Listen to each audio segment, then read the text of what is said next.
महामतगणना की कवरेज लगातार जारी है। ऐसे में आपको बड़ी खबर दे रही है वाराणसी से। आपको बताएं प्रधानमंत्री नरेंद्र मोदी आगे चल रही हैं। लगातार ये जो रुझान है उससे जुड़ी हुई खबर आपकी टीवी स्क्रीन पर। वाराणसी से प्रधानमंत्री मोदी आगे, कन्नौज से अखिलेश यादव आगे हैं, बेगूसराय से गिरिराज सिंह पीछे, रायबरेली अमेठी की सीट पर कांग्रेस आगे, पाटलिपुत्र से मीसा भारती आगे चल रही हैं, तो वहीं मैनपुरी से डिंपल यादव आगे हैं, लखनऊ से राजनाथ सिंह आगे चल रही हैं। हरियाणा की जो 6 सीटें हैं उस पर इंडिया गठबंधन का दबदबा देखने को मिल रहा है। बाकी 4 सीटों पर एनडीए गठबंधन आगे। मंडी से कंगना रनौत आगे चल रही हैं और हरिद्वार से त्रिवेंद्र सिंह रावत आगे चल रहे हैं, तो वहीं पौड़ी गढ़वाल से अनिल बलूनी आगे चल रही है। देखिए टीवी स्क्रीन पर भी आप लगातार देख पा रहे हैं, आपको टीवी स्क्रीन पर लगातार दिखा रहे हैं जो भी शुरुआती रुझान आपको दिखा रहे हैं, क्योंकि देखिए अब लगभग 12 बज चुके हैं और दोपहर के 12 बज चुके हैं। अब जो भी तस्वीरें आएंगी वो धीरे धीरे साफ होती चली जाएंगी कि आखिर किसकी सरकार बननी है, कौन से राज्य में कौन आएगा, कौन सा प्रत्याशी जीतने वाला है और किसके सर पर जीत का ताज सजता हुआ नजर आएगा। बिल्कुल, तो वाकई में अब देखना दिलचस्प रहने वाला है, क्योंकि 12 बजे का समय हो चुका है और ऐसे में अब तस्वीरें जो हैं वो रुझानों पर डिपेंड नहीं करेंगी। अब तस्वीरें जो हैं वो पूरी तरह से क्लियर होती हुई नजर आएंगी। अब जो भी आंकड़ा सामने आएगा वो कहीं ना कहीं एक फाइनल तस्वीर को दिखाएगा। तो देखिए टिहरी से माला राज्य लक्ष्मी शाह आगे बढ़ती हुई।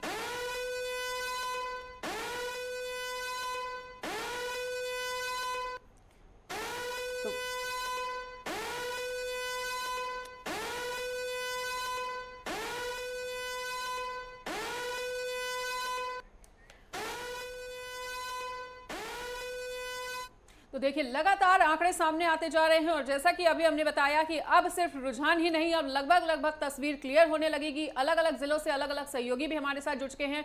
आपको बता दें कि यूपी स्टेट है, राघवेंद्र प्रताप सिंह, उपेंद्र सिंह राणा हमारे साथ देहरादून से जुड़ेंगे, वहीं ईशा ठाकुर चंडीगढ़ से हमारे साथ जुड़ चुकी हैं। सबसे पहले राघवेंद्र आपका रुख करते हुए कि यूपी में जो इस बार के रुझान सामने आए वो वाकई में काफी ज्यादा चौंकाने वाले, काफी ज्यादा हैरान कर देने वाले, काफी ज्यादा परेशान कर देने वाले थे।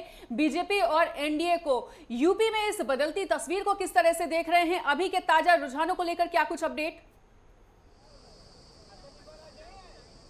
बिल्कुल मनीषा, अगर हम बात करें उत्तर प्रदेश के रुझानों में तो इंडिया गठबंधन काफ़ी मजबूती से लड़ता हुआ दिखाई दे रहा है और किस सीटों पर आगे चल रहा है। और भारतीय जनता पार्टी की मोदी सरकार में जो 6 मिनिस्टर हैं उत्तर प्रदेश से वो पीछे चल रहे हैं। उसमें महेंद्र पांडे हैं, बलियान हैं, इसके अलावा कौशल किशोर हैं, स्मृति ईरानी है, महेंद्र नाथ पांडे हैं, अनुप्रिया पटेल हैं, तो ये लोग पीछे चल रहे हैं। और आजमगढ़ से जैसा अनुमान था धर्मेंद्र यादव सपा के प्रत्याशी आगे चल रहे हैं। जौनपुर में भी भारतीय जनता पार्टी के लिए खतरे की घंटी दिख रही है। कृपाशंकर सिंह इनके प्रत्याशी पीछे चल रहे हैं। यहीं बस्ती में हरीश द्विवेदी भी पीछे चल रहे हैं। बाराबंकी में भी बीजेपी प्रत्याशी पीछे चल रहे हैं। सीतापुर में भी पीछे चल रहे हैं। तो इंडिया गठबंधन जिस तरह संविधान की बात करता था, लोकतंत्र बचाने की बात करता था, आरक्षण की बात करता था, पेपर लीक की बात करता था, युवाओं के रोजगार की बात करता था, ये जनता को काफ़ी हद तक इस बार समझ में आए हैं।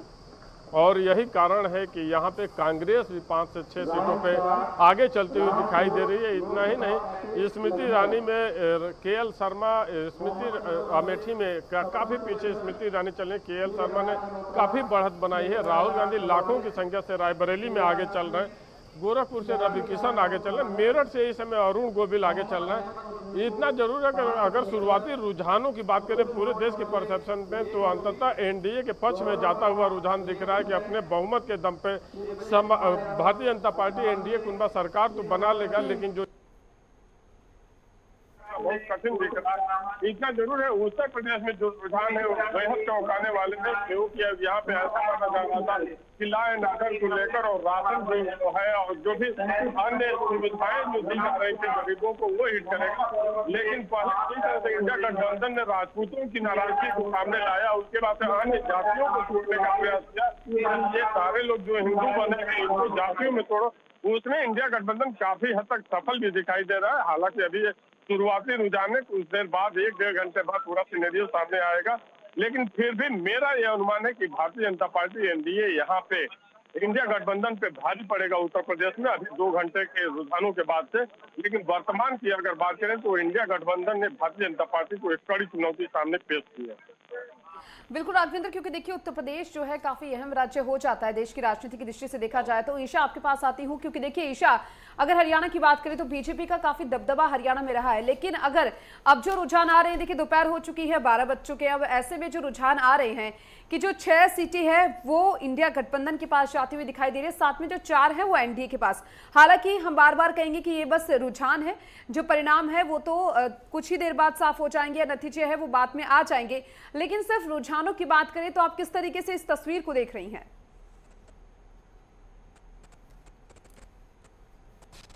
देखिए, हरियाणा की बात तो यहाँ पर गठबंधन में चुनाव लड़ा गया है कांग्रेस और आम आदमी पार्टी की तरफ। आम आदमी पार्टी के प्रधान हैं हरियाणा इकाई से सुशील गुप्ता, वो चुनाव लड़ रहे हैं, लेकिन जिस तरीके से वो सुबह से ही लीड कर रहे थे, लेकिन अब वो पीछे चले गए हैं। बीजेपी के उम्मीदवार पीछे चले गए हैं। बीजेपी के उम्मीदवार नवीन जिंदल इस वक्त 707 वोट से आगे चल रहे हैं। मार्जिन बहुत कम है, तो इस सीट पर कहना मुश्किल होगा कि बीजेपी जीतती है या फिर इंडिया गठबंधन की जीत होती है। वहीं अगर हम 3 सीटों की बात करें, इसमें एक सीट हिसार की है जिसमें रंजीत चौटाला आगे चल रहे थे, लेकिन अब पिछड़ते हुए वो नजर आ रहे हैं और कांग्रेस उम्मीदवार उसमें आगे जा रहे हैं। और वहीं अगर हम बात करें फरीदाबाद सीट की, अच्छी लीड यहाँ पर बीजेपी की तरफ से ली गई है, लगभग 12,000 की, और वहीं 26,000 के करीब लीड लेते नजर आ रहे हैं। करनाल से पूर्व मुख्यमंत्री मनोहर लाल खट्टर, भिवानी महेंद्रगढ़ से धर्मवीर सिंह चुनाव लड़ रहे हैं तीसरी बार, और इतनी बड़ी अच्छी खासी लीड नहीं है उनकी। तो ऐसे में कहना बहुत जल्दबाजी होगा कि भारतीय जनता पार्टी के खाते में 4 सीटें जाती हैं, इंडिया गठबंधन के खाते में 6 सीटें जाती हैं, क्योंकि कुछ हिसार और कुरुक्षेत्र की सीट की बात करें तो इसमें आगे पीछे देखने को मिल रहा है। वहीं सोनीपत में भी आंकड़ा मार्जिन इतना कांग्रेस इतनी ज्यादा मार्जिन से आगे नहीं है, लेकिन ये जरूर कहा जा सकता है कि 5 के करीब जो सीटें हैं कांग्रेस जरूर ले जाएगी, क्योंकि इन 5 सीटों पर कांग्रेस का जो मार्जिन है वो बहुत ज्यादा है। भूपेंद्र सिंह हुड्डा जो लगातार चुनावी मुद्दे, जो स्थानीय मुद्दे हैं, उनको लोगों के बीच लेते हुए जा रहे थे, और इंडिया गठबंधन के तहत जो एक सीट भी आम आदमी पार्टी को दी गई है वो भी भूपेंद्र सिंह हुड्डा की वजह से दी गई, क्योंकि वो लगातार इसका विरोध कर रहे थे। उनका लगातार यही कहना था कि हरियाणा में आम आदमी पार्टी इतनी मजबूत नहीं है, ऐसे में कांग्रेस 10 सीटों में से एक ही सीट दे पाएगी, क्योंकि कांग्रेस मजबूत स्थिति में है। जिन उम्मीदवारों को यहाँ पर उतारा गया है, सिरसा सीट को छोड़ दीजिए, बाकी की अगर आप 8 सीटों पर ध्यान देंगे तो उसमें सभी जो लोग हैं वो भूपेंद्र सिंह हुड्डा के खेमे के हैं, तो बड़ी अच्छी लीड यहाँ पर लेते हुए नजर आ रहे हैं। तो कहीं ना कहीं अक्टूबर में जो विधानसभा चुनाव होने हैं हरियाणा में, उसकी तस्वीर भी लगभग साफ होती नजर आ रही है कि बीजेपी को यहाँ पर कड़ी टक्कर कांग्रेस देने वाली है, और बीजेपी के लिए कोई अच्छी तस्वीर नहीं है। एक ओबीसी कार्ड यहाँ पर खेला गया था लोकसभा से ठीक चुनाव से पहले, और नायब सिंह सैनी को मुख्यमंत्री बनाया गया, मनोहर लाल खट्टर को हटाया गया, वो भी इसी वजह से क्योंकि 2019 में जिस तरीके से 75 पार का नारा दिया था, लेकिन पार नहीं कर पाए, जेजेपी का सहारा यहाँ पर लिया, और जो एंटी इनकम्बेंसी देखने को मिल रही थी और मुख्यमंत्री के खिलाफ भी लोग लगातार बोल रहे थे, और यही वजह है कि मुख्यमंत्री का चेहरा बदला गया, लेकिन बीजेपी को उससे कोई फायदा नहीं हुआ।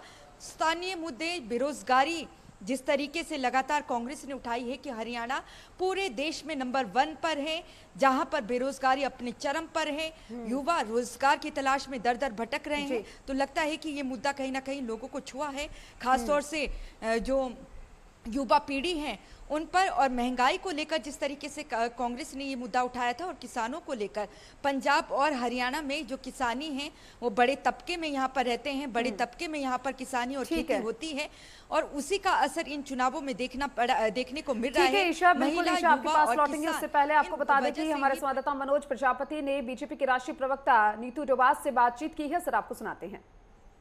प्रकार चुनाव का रुझान आ रहा है, हमारे साथ नीतू डोभाल से बात करने के लिए राष्ट्रीय प्रवक्ता है, क्या कहेंगे आप? देखिए 10 वर्षों के जो कार्यकाल में मोदी जी के नेतृत्व में जो निर्णय लिए गए, जो काम किए गए, उस कामों पर जनता का आशीर्वाद बरस रहा है। जनता बढ़ चढ़कर, और मैं कहूंगी इस देश के गरीब, इस देश के युवा, इस देश के किसान और इस देश की महिलाएं, खास तौर पर उन्होंने प्रधानमंत्री जी के कामों को कहा है कि मोदी जी आगे बढ़िए, हम आपके साथ हैं। तो वही परिणामों में आपको आज होते हुए दिखाई देगा। तो जिस तरह इंडिया गठबंधन में आरोप लगे हैं बीजेपी पर कि उन्होंने ईवीएम का रोना अब शुरू हो जाएगा रोना, क्या कहेंगे? जी जी, देखिए ईवीएम का रोना तो आज नहीं, वो कल से शुरू कर चुके हैं। 2-3 सवाल हैं, जब भाजपा के पक्ष में निर्णय आता है तो ईवीएम खराब है, और जब भाजपा कर्नाटक में, तेलंगाना में या अन्य राज्यों में जिस प्रकार की हमारी अपेक्षा थी, नहीं अगर परफॉर्म करती है तो ईवीएम वहां पर जो है ठीक काम कर रहा है। ये सेलेक्टिव जो सोच है, और मैं कहूंगी कि जनता को बरगलाने की जो सोच है, उस देखिए पूरे चुनाव में आप अगर विश्लेषण करते हैं तो विपक्ष की क्या भूमिका रही, भय दिखाइए और भ्रम पैदा करिए, लोगों के बीच में ऐसी ऐसी अपशब्दों का प्रयोग करिए कि संविधान खत्म हो जाएगा, या देश को नॉर्थ और साउथ डायलॉग, नॉर्थ और साउथ का जो एक तोड़ने की जो साजिश है, ऐसी ऐसी भयानक डरावनी बातें करके जनता को विपक्ष भूल जाता है कि 75% देश की जनता अब साक्षर हो चुकी है। और मैं कहूंगी कि जब देश में जनता ने जो एक साक्षरता बढ़ी है, तब कांग्रेस वहां से पीछे हटती चली गई है, तो उसी का परिणाम है। और मैं कहूंगी कि विपक्ष को आज अपना विश्लेषण करना चाहिए। काश वो एक अच्छे मजबूत विपक्ष की भूमिका निभाते तो अच्छा होता, लोकतंत्र के लिए बहुत अच्छा होता। तो ईवीएम का रोना चलता रहेगा और वो आगे भी करते हैं। और इलेक्शन कमीशन ने बाकायदा कल प्रेस कॉन्फ्रेंस की है, और उससे पहले उनको आमंत्रित भी किया था कि आप इसको हैक करके दिखा दीजिए, तब तो कोई विपक्ष से कहीं नहीं पहुंचा। तो ऐसी दकियानुसी बातें हैं, मैं तो कहूं कि ईश्वर जो है उनको बुद्धि प्रदान करे। देखिए, जिस प्रकार आप लोगों ने सुना कि आम आदमी की सरकार जो है इस समय गठबंधन में कांग्रेस के साथ इलेक्शन लड़ रही है दिल्ली में, और दिल्ली की जनता उनको सबक सिखाएगी। और मनोज प्रजापति ने ही बीजेपी नेता मुकेश त्यागी से भी बातचीत की है, सुनिए उन्होंने क्या कुछ कहा। देखिए, जिस प्रकार चुनाव का रुझान आ रहा है, हमारे साथ मुकेश त्यागी जी बात करने के लिए। सर, क्या कहेंगे? मैं समझता हूँ, देखिए भारतीय जनता पार्टी का जो परफॉर्मेंस है तीसरी बार है, और हो सकता है कि थोड़े बहुत समीकरणों में परिवर्तन आया हो। विपक्ष ने मेहनत करी है और उनका आपस में एक प्रकार से बड़ी मुश्किल से एक यूनिटी हुई, उसका थोड़ा प्रतिबिंबित तो होगा। और देखिए 10 साल से प्रधानमंत्री मोदी यहाँ पे रूल कर रहे हैं, और जिस प्रकार से इन्होंने यूट्यूब का साथ लिया, जिस प्रकार से आर्टिफिशियल इंटेलिजेंस का समावेश किया, और जिस प्रकार से इन्होंने लोगों के अंदर गलत नैरेटिव डालने की कोशिश करी कि कॉन्स्टिट्यूशन खत्म हो जाएगा, देश के अंदर डिक्टेटरशिप आ जाएगी, देश के अंदर नॉर्थ साउथ डायलॉग की बात करी, सनातन को उन्मूलन की बात करी, और किस प्रकार से उन्होंने लगातार जो है प्रधानमंत्री मोदी को गाली देते चले आए। तो जनता के अंदर देखिए एक प्रकार को इनका एक षड्यंत्र था, उसमें आंशिक रूप से सफल दिखाई दे रहे हैं अभी तक, लेकिन अंततः अभी तक तो ट्रेंड्स हैं, ये शुरुआती रुझान है, और मैं समझता हूँ आते आते जो हमारी संख्या बल है वो काफी बढ़ जाएगी, और इसमें कांग्रेस को ज्यादा खुश होने की आवश्यकता नहीं, क्योंकि अभी पूरे रिजल्ट्स आने बाकी हैं।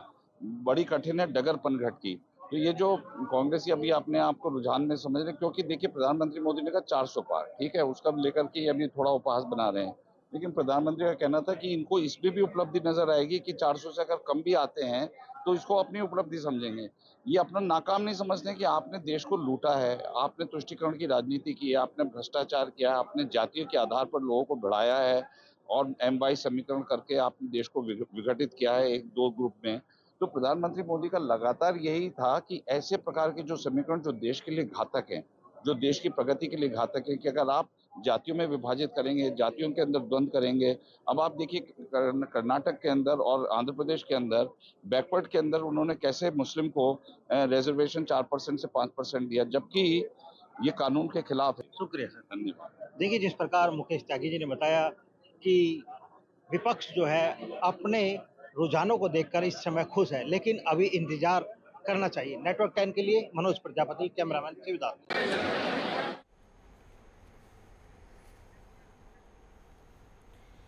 तो देखिए अभी हमने आपको सुनवाया कि मुकेश त्यागी ने क्या कुछ कहा, और उन्होंने भी साफ तौर पर कहा है कि देखिए रुझान आ गए हैं लेकिन परिणाम आना अभी भी बाकी है, तो सभी को इंतजार करना चाहिए, और होप नहीं खोई है उन्होंने। तो बीजेपी के तमाम नेता इस वक्त इसी तरह की बातें करते हुए उनका साफ तौर पर कहना है कि परिणामों का वेट करना चाहिए। हो सकता है परिणामों में रुझानों के विपरीत कोई तस्वीर दिखे।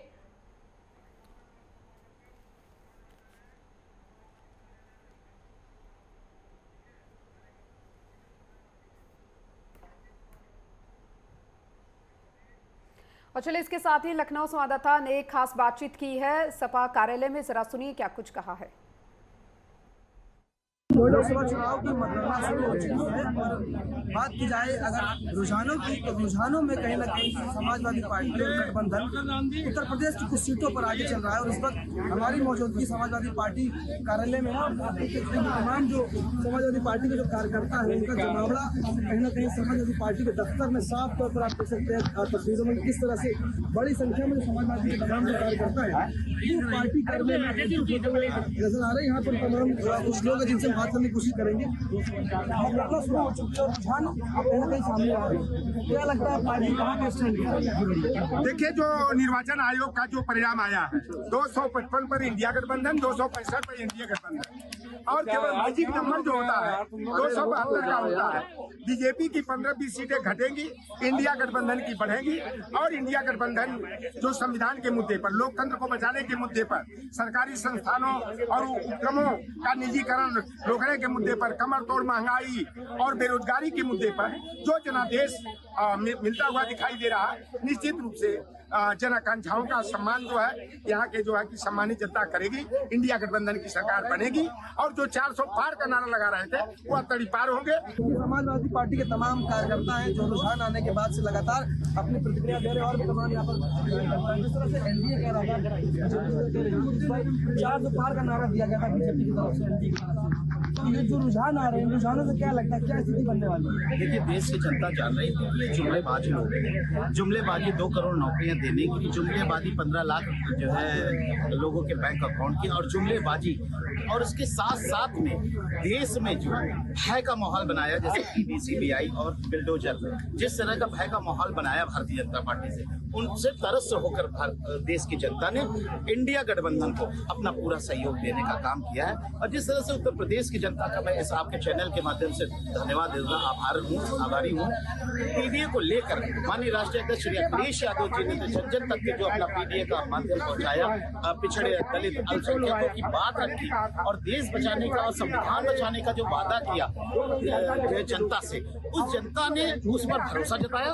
और आज देश का ये माहौल है कि हम 295 नहीं 310 सीटें जीत करके देश में इंडिया गठबंधन की सरकार बनाने जा रहे हैं। ये समाजवादी पार्टी कार्यालय के सामने इस वक्त जहाँ पर तमाम जो पार्टी के जो कार्यकर्ता है वो अब एकजुट हो रहे हैं पार्टी मुख्यालय पर। और कहीं ना कहीं जो रुझान आ रहे हैं उन रुझानों से अभी जो स्थितियां हैं उन स्थितियों में कहीं ना कहीं विपक्ष यानी कि इंडिया गठबंधन आगे चल रहा है। उसको लेकर कहीं ना कहीं तमाम कार्यकर्ताओं में जो उत्साह है, जो खुशी है, वो साफ तौर पर देखने को मिल सकती है। और बड़ी संख्या में कार्यकर्ता पार्टी कार्यालय की तरफ अपना रुख करते हुए नजर आ रहे हैं। सहयोगी दिलीप के साथ मैं केत तिवारी, सचैन, लखनऊ। चर्चा में शामिल होने के लिए सभी गेस्ट भी हमारे साथ जुड़ चुके हैं, पर अभी उत्तराखंड से हमारे साथ जुड़े हुए हैं हमारे संवाददाता उपेंद्र राणा। उनका रुख करते हुए, उपेंद्र, अगर बाकी राज्यों की बात की जाए तो बीजेपी कुछ अच्छी स्थिति में नजर नहीं आ रही, लेकिन फिर भी अगर उत्तराखंड में देखा जाए तो सभी 5 सीट पर एक इतिहास दोहराने के लिए जरूर तैयार है बीजेपी। तो अभी के ताजा रुझानों को लेकर क्या कुछ अपडेट देना चाहेंगे? बीजेपी किस स्थिति में नजर आ रही है? एनडीए को लेकर किस तरह की तस्वीर क्लियर होती हुई?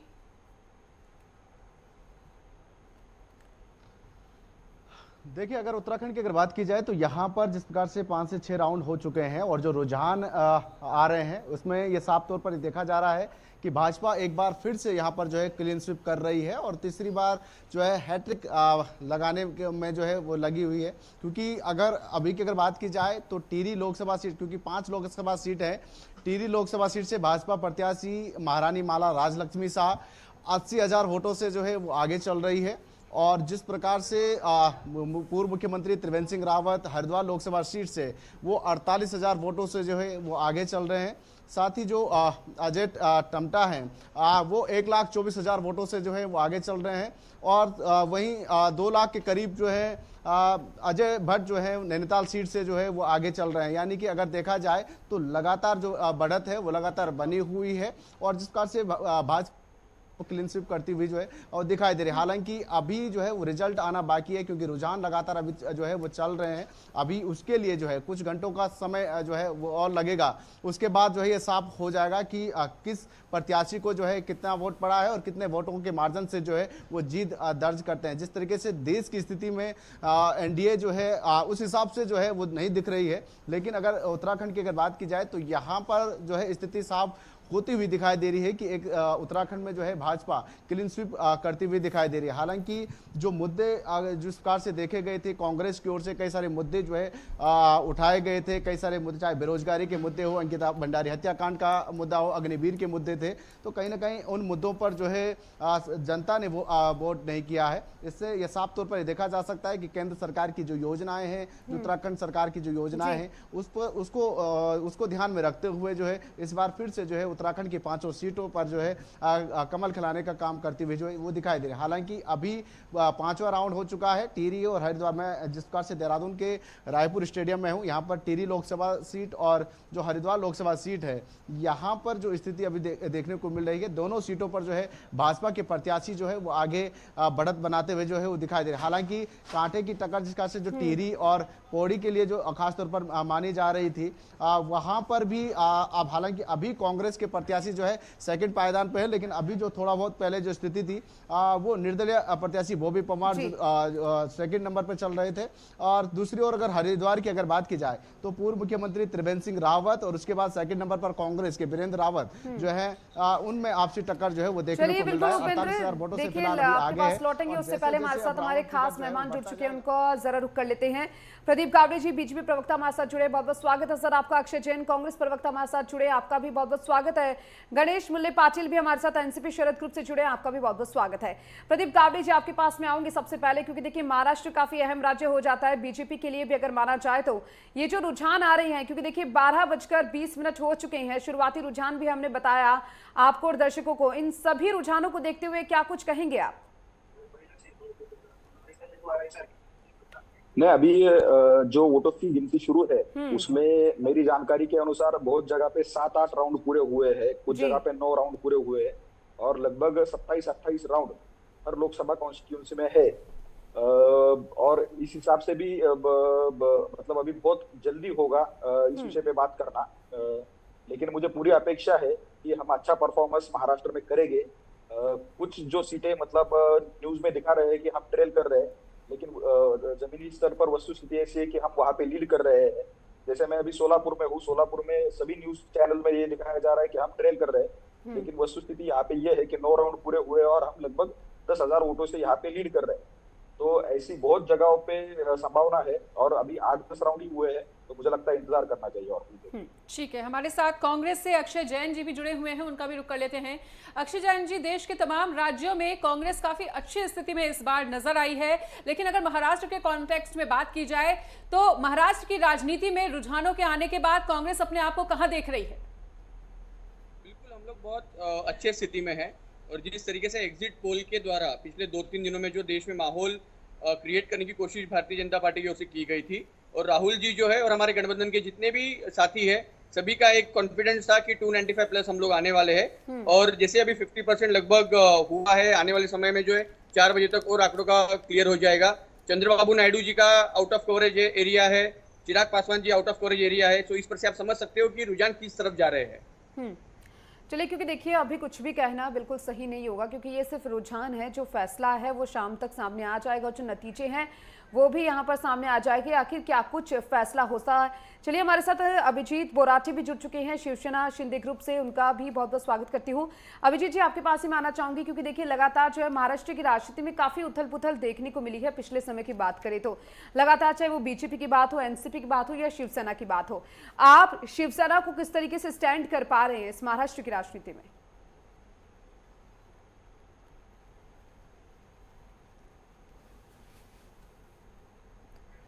आपको मेरी आवाज मिल पा रही है अभिजीत जी? चलिए, आपसे जुड़ेंगे, उससे पहले गणेश मुल्ले पाटिल भी लगातार बने हुए, उनसे जरा मेरा ये सवाल है, क्योंकि देखिए एनसीपी की बात करें तो एनसीपी लगातार देखा जाए, क्योंकि बयानों में भी रही है, और अगर इन चुनाव की दृष्टि से देखा जाए तो भी कई बड़े उतार चढ़ाव देखने को मिले हैं। किस तरीके से देख रहे हैं इस चुनाव को? देखिए, हमने जो सोचा था वही होगा, वही हो रहा है, और जिस तरह से महाविकास आघाड़ी की रणनीति थी, उस रणनीति के अनुसार ही हमें ये सफलता प्राप्त हो रही है। अभी दोपहर के 12:30 बजे है, और यही इस तरह से अगर रुझान रहा तो हमारी रणनीति सफल होने जा रही है। और ये और जिस तरह से भारतीय जनता पार्टी या महायुति ने जिस तरह से राजनीति की है, ये महाराष्ट्र की जनता को रास नहीं आई है। इसके ऊपर तो पूरा उन्होंने शिक्कामोर्तब किया है। और आगे आगे आप देखेंगे पूरा महाराष्ट्र का तो रुझान तो आपने देखा है, पूरे देश में आप देख रहे हैं कि जिस तरह से इंडिया अलायंस आगे बढ़ती जा रही है उस तरह से इंडिया अलायंस नीचे नीचे जा रहा है। इसका मतलब है कि 10 साल से जिस तरह से राजनीति भारतीय जनता पार्टी ने देश में की है या महाराष्ट्र में की है, उस राजनीति से पूरी आम जनता उबक चुकी है। ठीक है, आम जनता को क्या चाहिए? विकास चाहिए, युवकों को रोजगार चाहिए, और जिस तरह से हमें शांति चाहिए उस तरह से शांति हमें नहीं मिली 10 साल से। और आने वाले कुछ दिनों में आप देखेंगे इस पूरा रुझान सामने आने के बाद अभी समझ में आ जाएगा किस तरह से हम ये इंडिया अलायंस काम करेंगे। ठीक है, हमारे साथ शिवसेना शिंदे ग्रुप से अभिजीत बोराटे भी जुड़ चुके हैं। तो अभिजीत जी, अगर महाराष्ट्र की राजनीति की बात की जाए तो यहाँ पर कभी भी सत्ता और विपक्ष की राजनीति की बात हुई नहीं, हमेशा से असली और नकली की बात हुई। तो फिलहाल अब रुझान आना सामने हो गए हैं। इस बार के लोकसभा इलेक्शन में शिवसेना की अगर बात की जाए, शिंदे ग्रुप की बात की जाए, तो अपनी पार्टी को कहां देख रहे हैं आप?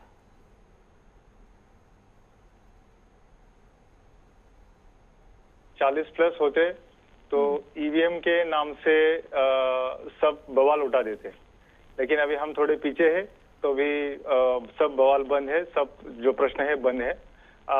थोड़ी देर रुकिए, जो भी है वो रिजल्ट आपके सामने आ जाएगा और महायुति के जो भी कैंडिडेट है वो लगभग शाम तक सब आगे होंगे, ये हमें पूरा विश्वास है। लेकिन अभिजीत जी, लगभग 12:30 बजे का समय हो चुका है। ऐसे में ये कहा जा सकता है कि अब रुझानों से ज्यादा तस्वीरों के क्लियर होने का समय है। तो क्या अभी भी किसी तरह की उम्मीद? जी बिल्कुल उम्मीद है हमें। जब तक आखिरी फेरी पूरी नहीं होती तब तक हमें आशा है कि हमारे उम्मीदवार जो भी हो बड़े वोट से जीत के आएंगे। अभी ये जो रिजल्ट देख रहे हैं ये हमें भी अनपेक्षित है, हमें भी मतलब ये बिल्कुल एक्सेप्टेबल नहीं है कि ये रिजल्ट कैसा आया है। लेकिन अभी ठीक है, जनता जनार्दन है वो सबके आगे होती है, जो भी पार्टी होने दो या कोई उम्मीदवार होने दो, कोई लीडर होने दो, सबके आगे तो जनता है और जो भी पोल आ जाएगा वो हम उसके साथ खड़े हैं। बिल्कुल अभिजीत जी, क्योंकि देखिए सही कहा आपने ये चीज़ कि जनता का जो आदेश होगा या जनादेश होगा उसे सभी को स्वीकार करना चाहिए, क्योंकि जनता ने अपना जो कीमती वोट है वो पार्टी को दिया है या फिर कैंडिडेट के चेहरे पर वोट दिया है, तो वो सभी को स्वीकार करना चाहिए, चाहे हार हो या फिर जीत हो। प्रदीप कावड़े जी, अब से कुछ ही देर पहले अक्षय जैन जी ने कहा था कि लगातार जो है वो भारतीय जनता पार्टी की अगर बात करें तो भारतीय जनता पार्टी ने महाराष्ट्र की राजनीति को देखा जाए तो कुछ खास काम नहीं किया है, जनता को लेकर भी कुछ खास काम नहीं किया है। इस पर किस तरीके से आप उन्हें जवाब देना चाहेंगे?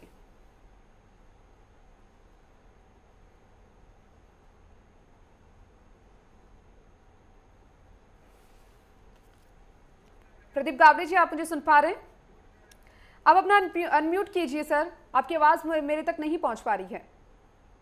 जी जी जी जी नहीं, बिल्कुल मैं उनकी बात से सहमत नहीं हूँ। महाराष्ट्र में बहुत अच्छा काम महाराष्ट्र की सरकार ने किया है। केंद्र की भी बहुत सारी योजनाओं का लाभ महाराष्ट्र में लोगों को बहुत अच्छा मिला है। केंद्र की सभी योजनाओं को यहाँ पे बहुत अच्छे तरीके से इम्प्लीमेंट किया गया है। उल्टा महाराष्ट्र की गवर्नमेंट ने बहुत बड़े बड़े इंफ्रास्ट्रक्चर प्रोजेक्ट महाराष्ट्र में पूरे किए हैं। और दूसरी बात जो है कि जो ये दो पार्टियां महाराष्ट्र में टूटी, वो अपनी अपनी करतूतों की वजह से, अपने अपने पुत्र या फिर पुत्री मोह के वजह से टूटी है। ये जनादेश जो भी आएगा हम उसका स्वागत करेंगे, लेकिन फिर भी मेरा ये कहना है कि हमें कुछ देर और रुकना चाहिए, क्योंकि अभी तक लगभग 1/3 काउंटिंग हुआ है, कई जगह पर 1/3 काउंटिंग भी नहीं हुआ है। और जो लीड्स है वो 3-4 हजार 5,000 की प्रदीप लीड्स जी, है। तो देखिए अभी तक के जो भी रुझान सामने आए हैं, बिल्कुल प्रदीप जी, अभी तक के जो भी रुझान सामने आए हैं या जो भी आंकड़े सामने आए हैं, उनको देखते हुए ये तो कहा जा सकता है कि एनडीए की सरकार देश में बनने जा रही है। लेकिन फिर भी अगर बीजेपी की स्थिति की बात की जाए तो बीजेपी जितना उम्मीद कर रही थी उतना उसे हासिल नहीं हुआ। और वो जीत ही क्या, जिस जीत में अपनी जीत से ज्यादा किसी और के हार के चर्चे हों। नहीं, देखिए अभी पूरे देश का भी जो चित्र दिख रहा है, पूरे देश में हम अच्छा कर रहे हैं। कुछ राज्यों में, मतलब जैसे बंगाल में हमको बहुत ज्यादा एक्सपेक्टेशंस थी, वहां पर अभी तक अपेक्षित रिजल्ट दिख नहीं रहा है। या फिर उत्तर प्रदेश में भी अपेक्षित सीट्स दिख नहीं रही है। मैं जस्ट अभी उत्तर प्रदेश के सभी रुझान देख रहा था, तो उत्तर प्रदेश में जो 40 सीटों के ऊपर एसपी आगे है, उसमें से लगभग 30 सीटों का जो फासला है वो 5 से 6 हजार वोटों का है। तो वो भी मतलब आउट ऑफ रीच नहीं है। तो मुझे ऐसा लगता है रुकना चाहिए। देखिए, हम एक जिम्मेदार पॉलिटिकल ऑर्गेनाइजेशन है, हमारा इनकी तरह नहीं है। अगर हम जीते तो लोकतंत्र की विजय है, और अगर हम हार गए तो हम ईवीएम के ऊपर रोना शुरू कर देंगे। इनका जो पॉलिटिक्स है वो पॉलिटिक्स ऑफ कन्वीनियंस है। वो अभी कुछ सेलिब्रेशन कर रहे हैं, लेकिन दोपहर के बाद ये बोलना शुरू कर देगी कि ईवीएम का ऐसा हो गया, वैसा हो गया। ठीक है प्रदीप जी, बिल्कुल लौटेंगे आपके पास। पॉलिटिक्स बिल्कुल लौटेंगे आपके पास। अक्षय जी भी लगातार हमारे साथ बने हुए हैं, उनसे अगला सवाल लेते हुए। तो अक्षय जी, अभी प्रदीप जी की आपने बातों को सुना है कि ईवीएम का रोना जो था वो कहीं ना कहीं अब बंद हो गया है। लगता है ईवीएम ठीक हो गई है, कांग्रेस के फेवर में रिजल्ट आने लगे हैं। नहीं, बिल्कुल नहीं। ये हम लोगों ने शंका जताई हुई थी, बिकॉज आप यदि देखोगे पिछले सर अब शंका हो गई। पहले तो आप पूरी तरह से अपने आप को सही प्रूव करने में लगे हुए थे। जिस भी राज्य में आपकी हार होती है, ईवीएम पर पूरा का पूरा ठीकरा फोड़ दिया जाता है, लेकिन जैसे ही अब कांग्रेस के फेवर में रिजल्ट आने लगे, इंडिया गठबंधन के फेवर में रिजल्ट आने लगे, तो कहीं ना कहीं अब ईवीएम शायद ठीक हो गई है। नहीं, आप देखोगे हमारे जो शीर्ष नेता है, हमारे जो लीडरशिप है, उनके माध्यम से सवाल खड़ा किया गया था, उसके ऊपर ब्लेम नहीं किया था पूरी तरीके से। हम लोग कहा था कि जहाँ पे अब 1.5 महीनों में, पिछले 45 दिन में आपने देखा होगा, हर जगहों पे डीएम हो या रिस्पॉन्सिबल जो भी कमिटीज हो, इलेक्शन कमीशन हो, उनके माध्यम से कुछ ईवीएम मशीन में दिक्कतें आ रही थी, कहीं पे बंद हो रही थी, कहीं पे बदला जा रहा था। उस वजह से हम लोगों ने शंका खड़ी की हुई थी। और अब जनता ने जो है रिजल्ट सामने आते ही आपने सुर बदल दिए।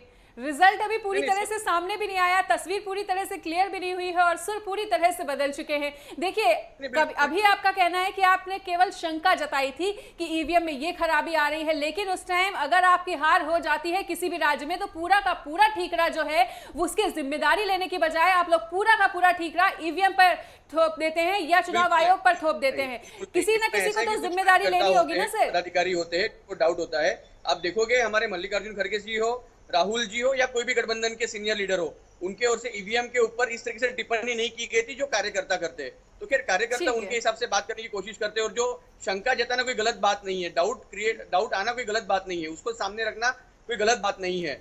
और नहीं है तो फिर डर किस चीज के लिए? तो अब देखिए, अभी आने वाला समय आपको दिखा देगा। 4 घंटा है, 4-5 घंटों में और क्लियरेंस आ जाएगा पूरा। बिल्कुल, क्योंकि देखिए लगातार जो है सवाल तो विपक्ष की ओर से ईवीएम पर उठाए गए। ऐड करना चाहूंगा, आपने जो सवाल पूछा था, उनको बोला था कि भारतीय जनता पार्टी की ओर से कोई महाराष्ट्र में काम नहीं किया गया। नहीं, आप बिल्कुल गलत बात कर रहे हो। बिल्कुल काम किया है उन्होंने। पार्टियां तोड़ने का काम किया हुआ है, शिवसेना को 2 हिस्सों में बांटने का काम किया हुआ है, एनसीपी को 2 हिस्सों में बांटने का काम किया हुआ है, जो लोगों को पसंद नहीं आया, और उसका जो है रिजल्ट आज आपको वोटों के माध्यम से ठीक है सर, आपने सवाल उठा ही दिया है या जवाब दे ही दिया है, तो हम भी आपसे ये पूछना चाहेंगे, कांग्रेस ने महाराष्ट्र की राजनीति में क्या कुछ योगदान दिया है? महाराष्ट्र की जनता के लिए क्या कुछ सहयोग किया है, योगदान दिया है? नहीं, ये कांग्रेस सिर्फ महाराष्ट्र के नहीं, पूरे देश के लिए पिछले 75 सालों से जो भी किया हुआ है, उसके पहले से भी जो किया हुआ है, देश की आजादी से हो, कांग्रेस का ही योगदान रहा हुआ है। आरएसएस या भारतीय जनता पार्टी का आपको कोई बहुत बड़ा रोल कभी दिखा नहीं होगा। और उसके बाद जब जनसंघ फॉर्म हुआ और जनसंघ के बाद जब बीजेपी आई, उसके बाद भी कोई बहुत बड़ा योगदान नहीं रहा हुआ है। पिछले 10 सालों में देश को इन्होंने किस हालत पे लेके आ गए आप देख सकते हो। वो इंटरनेशनल लेवल के ऊपर जो बात करते हो विदेश में डंके की, डंका हम लोगों का जो है बॉर्डर सभी के साथ रिश्ते खराब हो चुके थे, लोगों को पसंद नहीं आ रहा था। नेपाल ने हमारा हिस्सा जो उनके करेंसी के ऊपर ले आया, भूटान हमारे अगेंस्ट में आवाज उठा रहा था, श्रीलंका हमारे अगेंस्ट में खड़ा हो चुका था, म्यांमार खड़ा हो अक्षय जी बिल्कुल लौटेंगे आपके पास। दीपिका, देखिए कि किस तरह से सुर बदलने लगे हैं और लगातार गणेश मुनेपाल जी भी हमारे साथ जुड़े हुए हैं। दीपिका, बिल्कुल, क्योंकि देखिए गणेश जी और अभिजीत जी मैं आपके पास आऊंगी, उससे पहले मैं प्रदीप गावड़े जी के पास जाना चाहूंगी। प्रदीप जी, अक्षय जैन जी ने कई आरोप यहां पर लगाए हैं भारतीय जनता पार्टी पर। उन्होंने कहा कि शिवसेना को तोड़ने का काम किया, एनसीपी को तोड़ने का काम किया। आप किस तरीके से इस पर जवाब देना चाहते हैं? नहीं, वो अभी लोकतंत्र के ऊपर उनके कांग्रेस पार्टी के भरोसे की बात कर रहे थे। कांग्रेस की महाराष्ट्र में एक सीनियर नेता है, मंत्री भी रही है, यशोमती ठाकुर। आप उनका कल का स्टेटमेंट देखिए। उन्होंने कल कहा था अगर हम महाराष्ट्र में नहीं जीते तो सिविल वॉर हो जाएगा। कुछ इस तरीके की ही बात अखिलेश यादव ने भी की थी। तो ये क्या लोकतंत्र के ऊपर इनका भरोसा जताता है? देखिए, ये पॉलिटिक्स ऑफ कन्वीनियंस है। अगर सुप्रीम कोर्ट का या फिर किसी भी इंस्टीट्यूशन का अगर कोई भी फैसला उनके हक में आता है तो उसको ये कॉन्स्टिट्यूशन की विजय है, न्यायपालिका की विजय है, सत्य की विजय है, इस तरीके से प्रस्तुत करते हैं। लेकिन अगर कुछ चीज उनके खिलाफ जाएगी तो न्यायपालिका बिकी हुई है, इलेक्शन कमीशन गिरवी रखा गया है, देश में डेमोक्रेसी नहीं है, कॉन्स्टिट्यूशन खत्म करने वाले हैं, तो ये उनका चलता रहता है। लेकिन फिर भी अभी मतलब जैसे ये कांग्रेस के प्रवक्ता बात कर रहे थे, मैं कुछ देर तक अचंभित रह गया था। कांग्रेस अभी 70-80 जगहों पे आगे दिखा रहे हैं, वो बात ऐसी कर रहे थे जैसे कांग्रेस की 200-300 सीट आ रही है, तो ऐसी कुछ वस्तुस्थिति नहीं है। अभी भी मतलब ये जो परिस्थिति है इसमें भी कोई ये नहीं कह रहा है कि कांग्रेस 3 फिगर में चली जाएगी। आप वेट कीजिए, मैंने आपको पहले भी कहा है, महाराष्ट्र देखिए एक एक करके अपनी बात रखिए, एक एक करके अपनी बात रखिए। ऊपर नेक टू नेक कॉन्टेस्ट चल रहा है। उत्तर प्रदेश में भी बहुत ज्यादा सीटों के ऊपर नेक टू नेक चल रहा है, बंगाल में भी बहुत ज्यादा सीटों के ऊपर नेक टू नेक चल रहा है। तो मुझे लगता है हमको 2-3 बजे तक का इंतजार करना चाहिए। नेक टू नेक तो नहीं चल रहा सर, नेक टू नेक तो नहीं कहा जा सकता है क्योंकि सपा के परफॉर्मेंस के आगे बीजेपी कहीं ना कहीं बहुत ज्यादा डाउन नजर आ रही है। चलिए ठीक है, एनसीपी शरद ग्रुप से हमारे साथ गणेश मुने पाटिल जी भी जुड़े हुए हैं, उनका रुख करते हुए गणेश जी, अभी अक्षय जैन जी ने एक बात कही थी कि बीजेपी ने कहीं ना कहीं शरद, देखिए गणेश जी का रुख करेंगे लेकिन उससे पहले ये बड़ी खबर सामने आ रही है, उत्तराखंड की 5 सीटों पर बीजेपी ने लगातार आगे बढ़त बना के रखी हुई है। 5 सीटों पर कांग्रेस के उम्मीदवार पिछड़ चुके हैं और ये इलेक्शन ब्रेकिंग इस वक्त की हरिद्वार से त्रिवेंद्र सिंह रावत ने आगे लगातार बढ़त बना के रखी। और अगर 5 सीटों की बात की जाए तो बीजेपी लगातार आगे बढ़ती हुई उत्तराखंड की सीटों पर टिहरी से माला राज्य लक्ष्मी शाह आगे चल रही हैं और कांग्रेस यानी कि इंडिया गठबंधन को लगातार उत्तराखंड की जनता ने नकारने का काम किया है। तो नैनीताल से भी अजय भट्ट आगे चलते हुए, दीपिका देखिए ये जो अगर जो आंकड़े सामने आए हैं या जो रुझान सामने आए हैं, अगर अन्य राज्यों से कंपेयर किया जाए तो बीजेपी की और एनडीए की स्थिति उत्तराखंड में जरूर अच्छी नजर आ रही है और इतिहास दोहराने की कगार पे है कहीं ना कहीं एनडीए और बीजेपी। बिल्कुल मनीषा, कहा जा सकता है अगर हम उत्तराखंड के अलावा और राज्यों से कंपेयर करें अगर बीजेपी को, तो उत्तराखंड में काफी अच्छा प्रदर्शन यहाँ पर देखने को मिल सकता है। जो कुल 5 सीटें थी, 5 की 5 सीटों पर बीजेपी लगातार बढ़त बनाई हुई है। गणेश मुले पाटिल जी लगातार बने हुए हमारे साथ। मनीषा, आप उनसे कुछ सवाल ले रही थी। बिल्कुल गणेश जी, जैसा कि अभी अक्षय जी ने एक बात कही है कि बीजेपी ने काम तो किया है लेकिन कहीं ना कहीं पार्टियों को तोड़ने का काम किया है, क्या उनकी इस बात से आप भी इत्तेफाक रखते हैं? आपका क्या कुछ कहना? पहले तो मुझे आशीष जैन का मैं शुक्रिया अदा करता हूं कि उन्होंने बहुत अच्छा काम किया, कि उन्होंने एक ही काम किया कि आपके मन की बात कर ली जी। मैं खुद के मन की बात कर रहा हूँ। मेरी खुद की पार्टी उन्होंने तोड़ी है, आज उनकी क्या हालत हुई है ये जनता ने उनको दिखा दिया है। यही एक अच्छा काम किया है, जहाँ महाराष्ट्र में आके हमारे जो दैवत है छत्रपति शिवाजी महाराज के नाम पे राजनीति करने का और वहां पे बोलने का कि हम अरबी समुद्र में उनका स्टैचू बना रहे। 6 साल 7 साल हो गए, कहाँ बना दिए? खाली सिर्फ राजनीति करने के लिए हमारे दैवत का नाम लेना, यहाँ पे आके सब पार्टी को तोड़ देना और ईडी सीबीआई का जो कुछ है वो सब माहौल देखने का, इसलिए आज लोगों ने उनकी जगह दिखा दी है। मैं उनको यही कहता हूं कि अपनी आहार जो है वो आप मान लीजिए, हम क्या कर रहे हैं इसके ऊपर मत जाइए। हम विपक्ष है, हम विपक्ष का काम कर रहे हैं। अगर वीवीएम के संदर्भ में हम कुछ बातें कर रहे हैं तो उसका आपको ठीक ठाक से उत्तर देना चाहिए ना, क्या उसके ऊपर और ये करके राजनीति करनी चाहिए?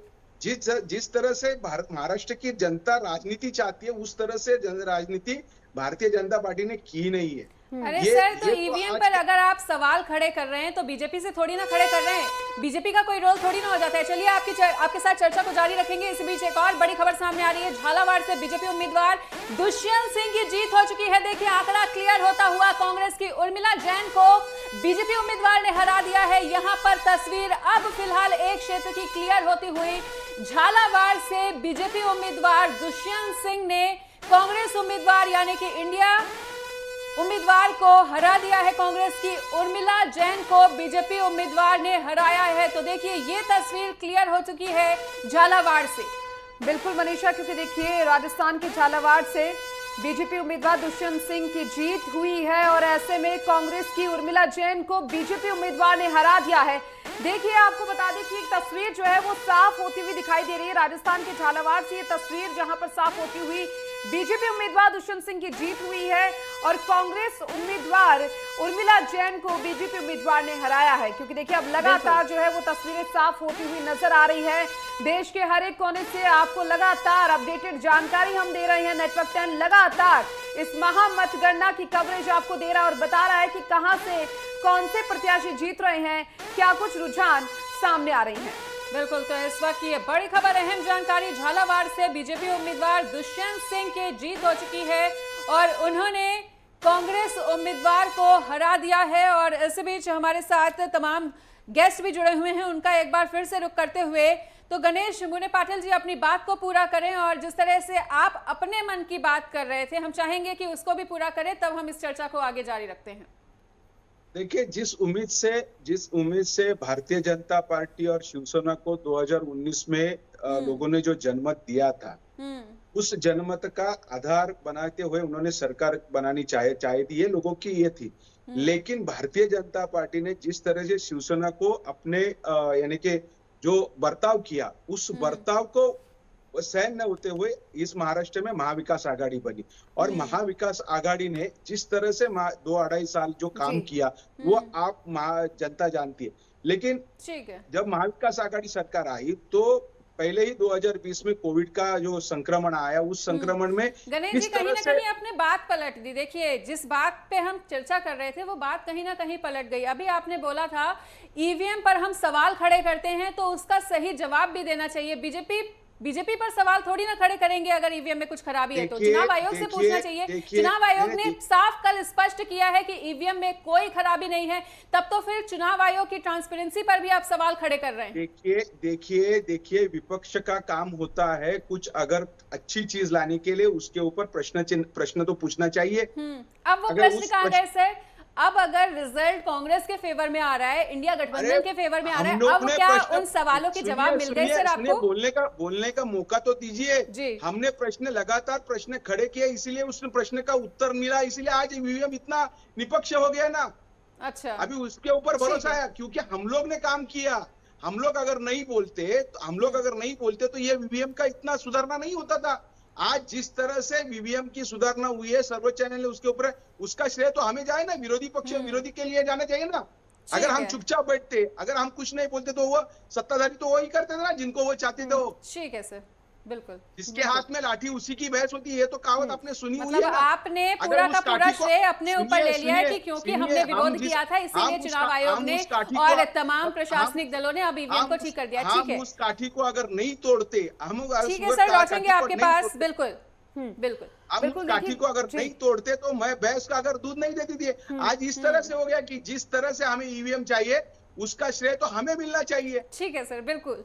देखिए, क्योंकि जब तक ये जो नतीजे हैं वो साफ नहीं हो जाते, यूं ही लगातार वार पलटवार का सिलसिला जारी रहेगा। और क्योंकि देखिए, अब से कुछ ही घंटों बाद जो परिणाम है वो हम सबके सामने होगा।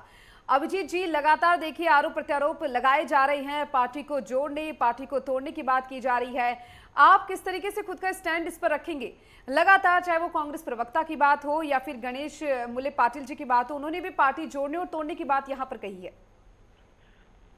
देश के साथ पूरे महाराष्ट्र में महायुति सरकार ने बहुत अच्छा काम किया है। फिर भी ये जो आंकड़े दिखाई दे रहे हैं वो हमें बहुत आश्चर्यजनक है। और अभी कुछ विपक्ष हमारे कह रहे थे कि पार्टी के विभाजन होने के बावजूद ये पूरा रिजल्ट आया है। तो मुझे भी लग रहा है कि महाराष्ट्र की जनता को ये जो पार्टी का जो विभाजन हुआ है वो मान्य नहीं है। ये जो भी विभाजन हुआ है उस पर हम आत्मचिंतन करेंगे और जिन लीडरों को हमने रिस्पॉन्सिबिलिटी नहीं दी थी मतलब, और जिन्होंने अच्छी रिस्पॉन्सिबिलिटी नहीं निभाई, उस जो भी नेता है, बड़े नेता रहने दो या छोटा नेता रहने दो, उसके पास हम आत्मचिंतन करेंगे और आगे जो भी रिजल्ट आएंगे उसका हम स्वागत करेंगे। ठीक है, आगे 5 साल आपको चिंतन ही बिल्कुल ठीक है। तमाम मेहमानों से चर्चा को आगे जारी रखेंगे। ईशा ठाकुर हमारे साथ चंडीगढ़ से लगातार बनी हुई हैं, उनका भी रुख कर लेते हैं। तो ईशा, लगभग अब 12:45 बजे का समय हो चुका है। रुझानों को लेकर ताजा अपडेट भी आपसे चाहेंगे और क्या किसी सीट पर तस्वीर क्लियर होती हुई ताजा अपडेट, क्या कुछ आपके पास, क्या कुछ ताजा तस्वीरें?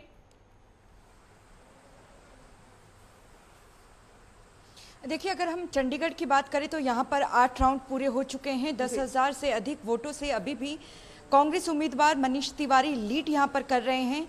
बीजेपी के उम्मीदवार संजय टंडन हैं और वो अभी पीछे दूसरे नंबर पर चल रहे हैं। 7 राउंड अभी बाकी रहते हैं और 2 और राउंड का यहाँ पर इंतजार किया जा रहा है। उसके बाद जो तस्वीर है वो क्लियर हो जाएगी कि इंडिया गठबंधन के तहत जो मनीष तिवारी यहाँ पर चुनाव लड़े थे, पंजाब के श्री आनंदपुर साहिब से सांसद हैं, वो यहाँ पर जीत दर्ज करते हैं या नहीं, लेकिन एक बड़ा उलटफेर अब दोबारा से हरियाणा के कुरुक्षेत्र में देखने को मिला है, जहां पर बीजेपी के नवीन जिंदल आगे चल रहे थे, अब दोबारा से सुशील गुप्ता आगे चल रहे हैं। मार्जिन ज़्यादा नहीं है, 2000 के करीब ये लीड है, तो कह सकते हैं कि बीजेपी के लिए अच्छी खबर हरियाणा से आती हुई नहीं है। महज 3 सीटों पर इस वक्त भारतीय जनता पार्टी हरियाणा में आगे चल रही है। भिवानी, महेंद्रगढ़, करनाल और फरीदाबाद और 10 सीटें हैं, तो कहीं ना कहीं बीजेपी के लिए अच्छी खबर नहीं है, क्योंकि अक्टूबर में भी विधानसभा चुनाव होने हैं हरियाणा में। अगर इस तरीके से महज 3 या 2 सीटें ही निकाल पाती हैं लोकसभा की, तो विधानसभा चुनाव में कड़ी टक्कर देना कांग्रेस के लिए बड़ा मुश्किल हो जाएगा। ठीक है ईशा, क्योंकि देखिए विधानसभा चुनाव की आपने बात की, एक बहुत बड़ा फैक्टर हो जाता है। क्या कुछ कहा जा सकता है, अगर अब ये जो चुनाव हो रहे हैं इनमें जो नतीजे अब सामने आएंगे, अगर वो बीजेपी के पक्ष में नहीं आते तो कितना बड़ा झटका माना जा सकता है और ये कितना बड़ा फैक्टर हो सकता है जो बीजेपी को विधानसभा चुनाव में इफेक्ट करेगा? देखिए बहुत ज़्यादा इफेक्ट करेगा, क्योंकि भले ही जो चुनाव हैं केंद्रीय मुद्दों पर यहाँ पर लड़े जा रहे हो और क्योंकि प्रधानमंत्री चुनना है इस चुनाव से, लेकिन इसका जो असर है वो ज़रूर लोकसभा के चुनाव का परिणाम का असर विधानसभा में देखने को मिलेगा। भले ही स्थानीय मुद्दे को लेकर चुनाव हो, क्योंकि देखिए राष्ट्रवाद के मुद्दे पर, श्री राम के मुद्दे पर और मोदी की गारंटी को लेकर भारतीय जनता पार्टी यहाँ पर चुनाव मैदान में उतरी थी। दूसरी तरफ किसानी मुद्दे की बात करें, क्योंकि किसानों को लेकर जिस तरीके से किसान मांग कर रहे हैं कि एमएसपी की कानूनी गारंटी दी जाए।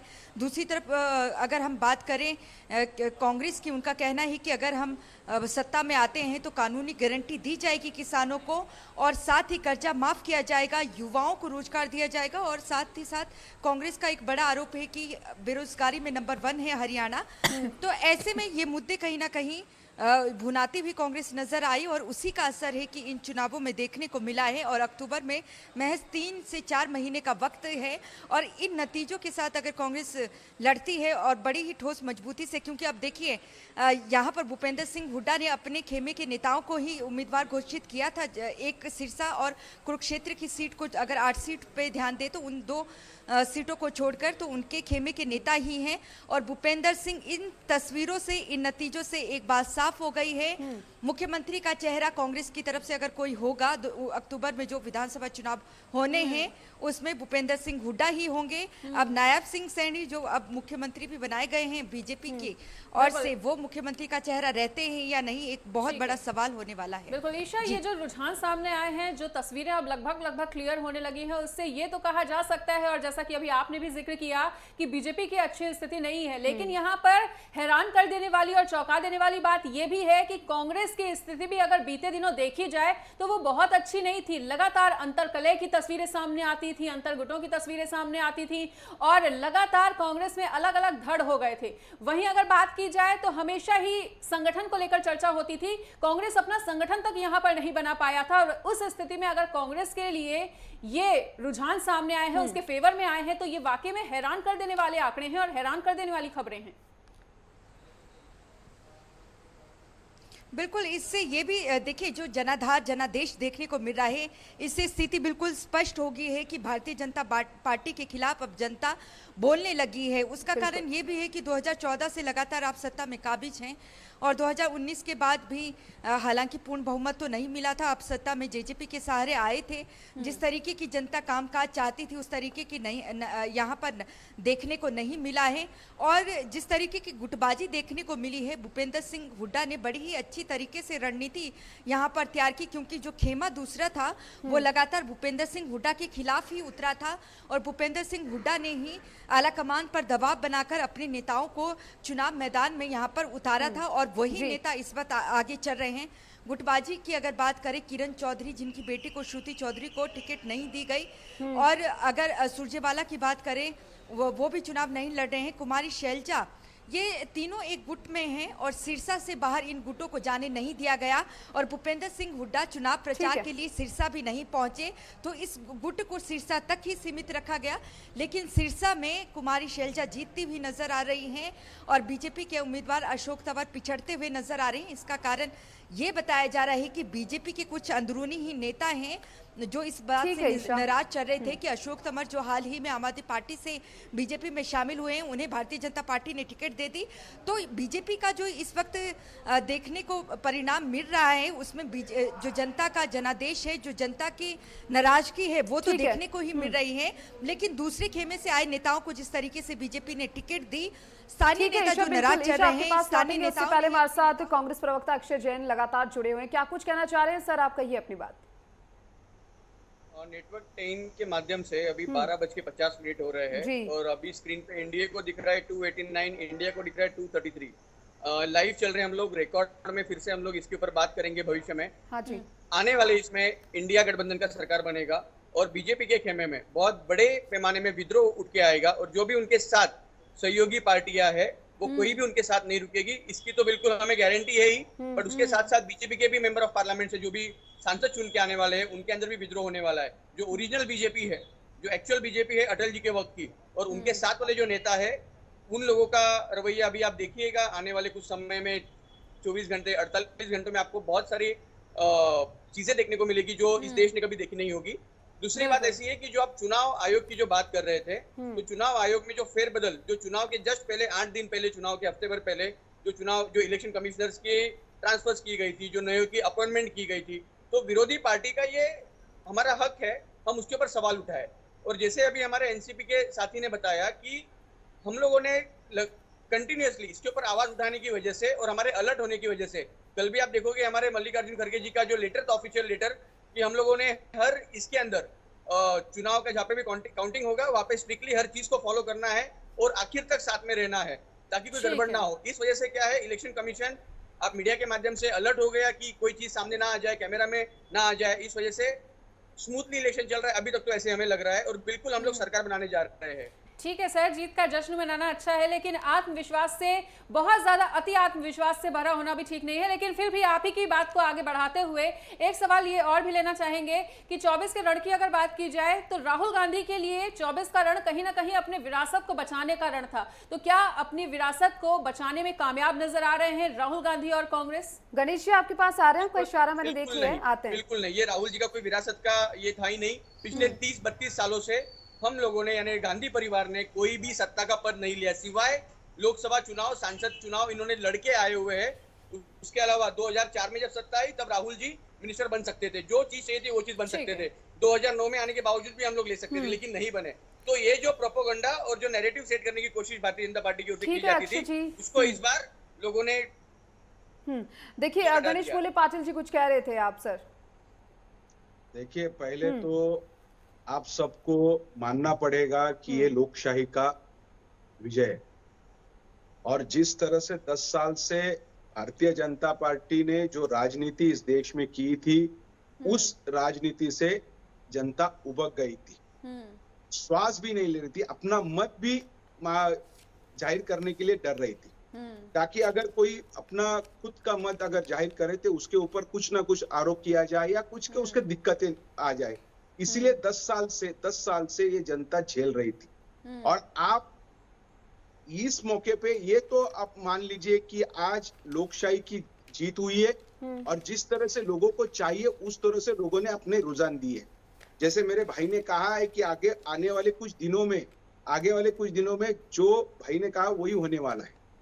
अभी जिस तरह से ये रिवेंज की राजनीति की, ईडी-सीबी लगा दी, अभी हमारी पार्टी आएगी, इसकी तो उनको मन में भीति है कि भी होने वाले, क्योंकि 10 साल में जिस तरह से राजनीति की, जिस तरह से उन्होंने व्यवहार किया, कुछ ना कुछ तो भी गलत किया हुआ है ना, उस गलती का खामियाजा उनको भुगतना ही पड़ेगा। ये इस रुझान के माध्यम से मैं आपको कहना चाहता हूँ। ठीक है, बिल्कुल गणेश जी, इधर आपने तमाम बातें कही हैं और इंडिया गठबंधन की जीत से आप काफी ज्यादा गदगद भी नजर आ रहे हैं। लेकिन अगर एनसीपी अकेली पार्टी की बात की जाए तो जैसा कि हमने पहले भी आपसे यही पूछा था, अकेले एनसीपी को आप इस चुनाव में कहां देख रहे हैं? आपका क्या कुछ स्टैंड रहा है?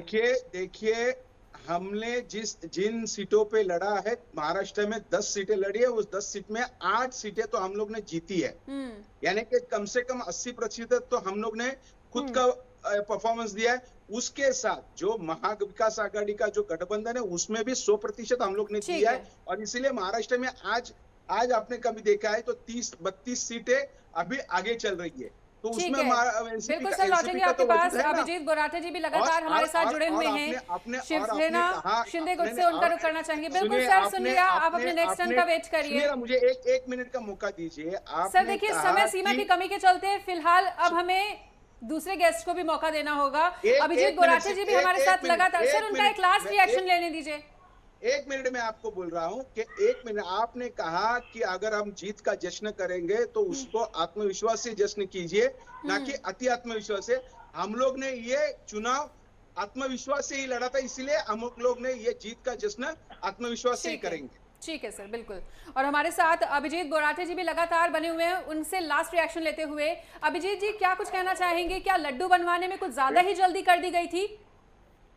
नहीं, लड्डू बहुत समय पे बने हैं। विपक्ष द्वारा जो भी आनंदोत्सव जो सेलिब्रेट कर रहे हैं, मैं उनको बहुत बधाई देता हूँ, लेकिन थोड़ी देर रुकी है। थोड़ी देर के बाद प्राइम मिनिस्टर नरेंद्र मोदी जी होंगे, क्योंकि देश की जो भी वोटर्स है उन पे हमारा पूरा भरोसा है। ठीक है, अभी ठीक है, थोड़ा समय उनको आनंद लेने दो। थोड़े समय में आपको भी और हमें भी पता चल जाएगा कि देश में और सरकार में किसकी बन रही है। ठीक है, समय सीमा के चलते आप सभी को यही रोकना चाहेंगे। बहुत बहुत शुक्रिया आप सभी का हमारे साथ इस तमाम चर्चा में जुड़ने के लिए। और देखिए, लगातार इस महामतगणना की महा कवरेज लगातार नेटवर्क 10 आपको दिखा रहा है।